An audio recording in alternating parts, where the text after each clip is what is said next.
after beating me up, we had a short fight, but one of them hit me with a 2x4, and they were disappointed because I only had $3 in cash and some change. They forced me in the car and told me that one would sit in the back seat with me with a gun, and the other would drive. And then we proceeded on driving out US 80.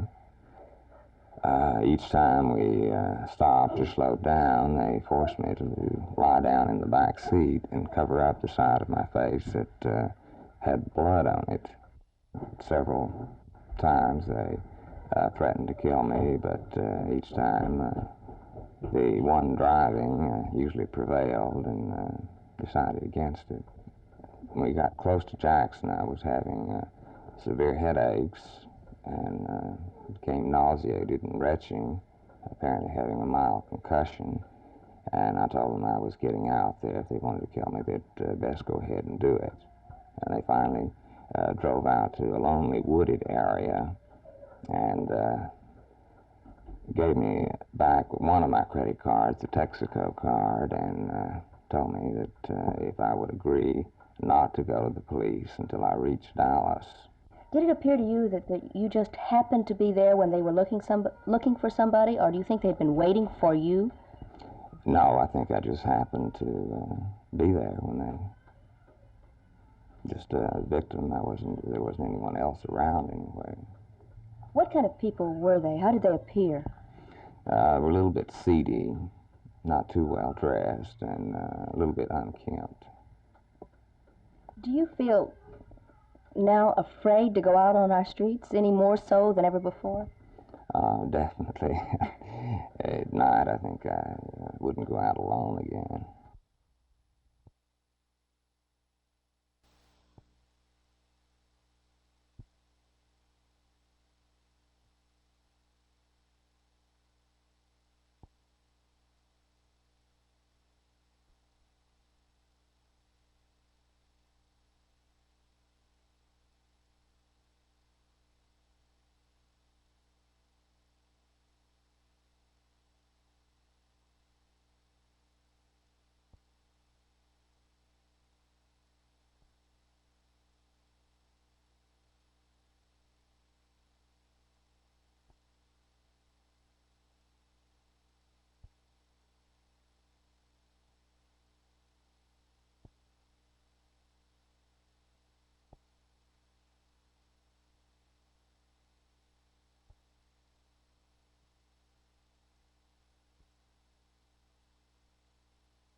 God still answers prayers, or at least so believe the Bereans.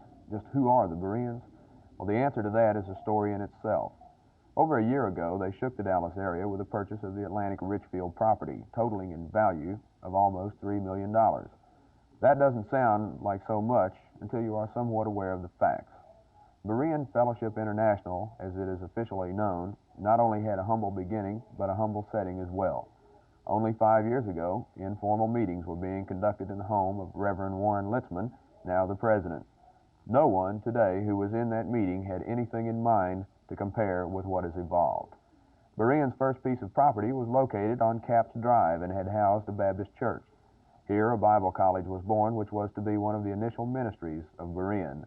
Today, that Bible college has in the neighborhood of 220 students and has set as its goal to train missionaries for every field of service.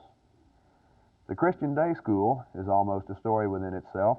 Like the other ministries at Berean, it was born out of need. They began with an initial enrollment of 121, reaching from grades through 1 through 12, as well as kindergarten. This has now reached a total of over 300. All things at Berean, says one staff member, have been born out of a need and a drive within to see God meet that need through us. This was how Berean's Faith Home was born, simply out of need. The Faith Home now cares for the alcoholic, the drug addict, the juvenile delinquent, and the needy in any area. Very possibly the greatest areas of Berean's ministry is in its missions department. This is the total purpose of Berean's existence. A testimony to this fact is that in only 5 years they now have over 100 workers on the foreign fields. Their outreach is in 14 countries, and requests are coming in constantly for the ministries offered by Berean. Berean was born in harmony with its name, taken from the account in the book of Acts, which describes the Bereans as scripture searchers. For that reason, it has offered all of its ministries with that goal and purpose in mind. Berean's Meet Human Need program also has this as its objective. This program is a weekly outreach into Dallas and its suburbs with Bible-carrying young people making visits to every home possible within a given period. Operating at the hub of all this is the Berean Temple Church. The church, which is pastored by Reverend Litzman, has grown from its first living room worshipers in his home to a present-day membership numbering almost 800 members. The membership in the church continues to find itself involved in Berean's growing ministry. An example of this is a doctor and dentist team who make a regular trip to the Monterrey, Mexico Fellowship to minister to the needs of the underprivileged. After much remodeling and reshaping, these former research laboratories were dedicated today. The dedication service was conducted at the morning service and was followed by an open house. These services featured Berean's own psalmist, sanctuary, and crossroads choirs. The Reverend Litzman was the speaker. Many things can be said for this unusual work on Mockingbird Lane near Love Field, known as the Berean Fellowship International, but one thing must be recognized, and that is they are doing all they know how to do to give their lives to what they believe. It is not so much that all we have belongs to God, says Pastor and President Litzman, but more accurately, all things of God belong to us through Jesus Christ, and we want to see that at work for His kingdom. We consider this magnificent structure to be a gift from God, and we are wholeheartedly trying to give it back to Him for His service. This is Mike Moss, Channel 8 News.